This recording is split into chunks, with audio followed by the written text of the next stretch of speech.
Hello everyone. My name is Mr. Philemon, Kingslove, Geo.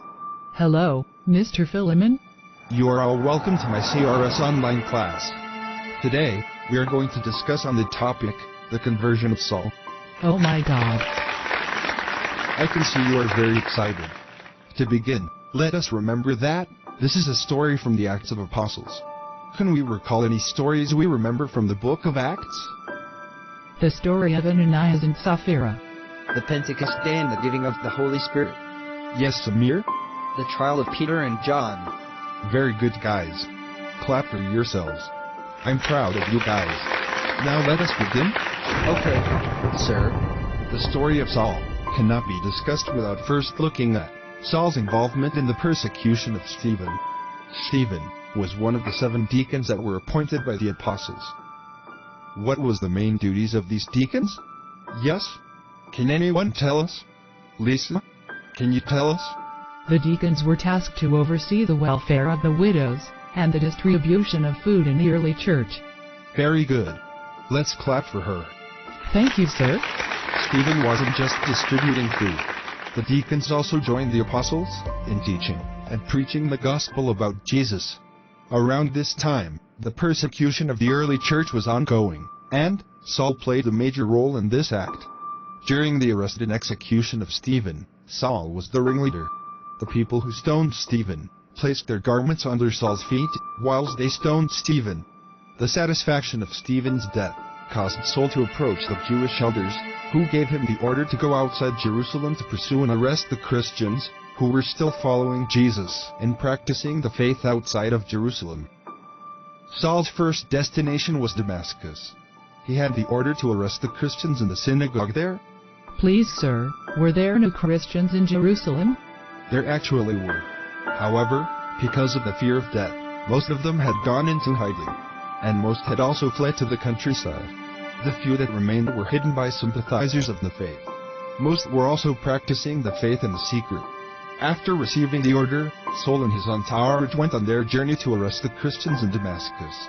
As they got to the outskirts of the town of Damascus, Saul and his people encountered a very bright light shining from heaven, thus causing them to fall off their horses. The light fell on Saul's eyes, causing him to go blind. Paul felt like scale had fallen on his eyes, and he couldn't see anymore.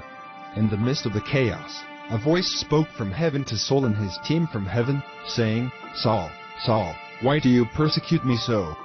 Sir, were they not afraid? Of course they were afraid. "Saul," replied the voice out of wonder, "who are you that I persecute you?" The voice replied, "I am Jesus, whom you are persecuting. Now get up and go into the city, and you will be told what to do." Saul was blinded and couldn't see or walk into the city on his own. So his companions led him into Damascus to a man named Judas, who lived at a place called Straight Street. Sir, I have a question. Yes, Lucy, ask your question. Please, sir, was Judas not part of the Christians? Judas was actually part of the Christians. But before Paul was brought to his house, the Holy Spirit had already spoken to the believers. So they knew what was happening. For 3 days, Saul's blindness remained, and he didn't eat nor drink anything for all the period. Meanwhile, Ananias, one of the leaders of the believers in Damascus, had been shown in a vision by Jesus to go to Saul and pray for him to receive back his sight. Although Ananias was afraid of Saul's reputation, Jesus assured him of Saul's change of heart. He also stated that Saul had been called as an instrument to send the gospel to the Gentiles, their kings and the people of Israel.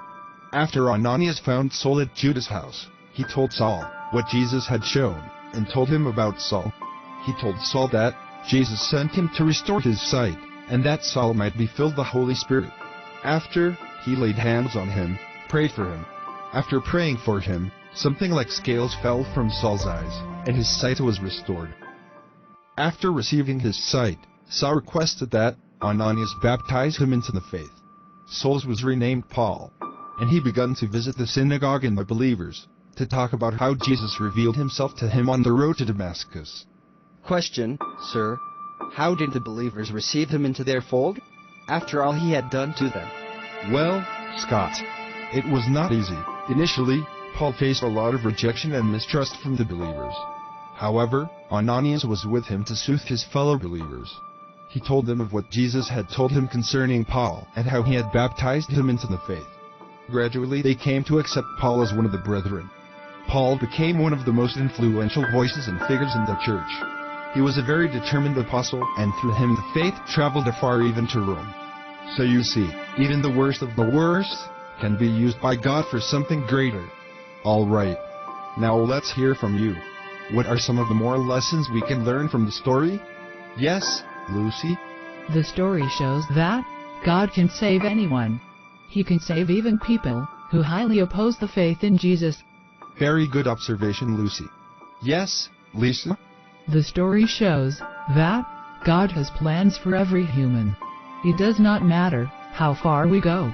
When it is time for Him to use us, He will reveal Himself to us. Excellent.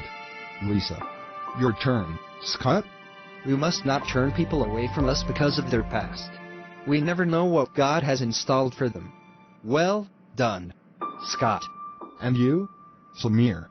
We must respect everybody, whether we agree with them or not. We don't know from whom our help will come. Bravo, Samir. Very well observed. Well done, you all. This brings us to the end of today's lesson. If you have not subscribed to this channel, kindly do so. Also remember to hit the notification button to receive alert for our next lesson. Have a wonderful day.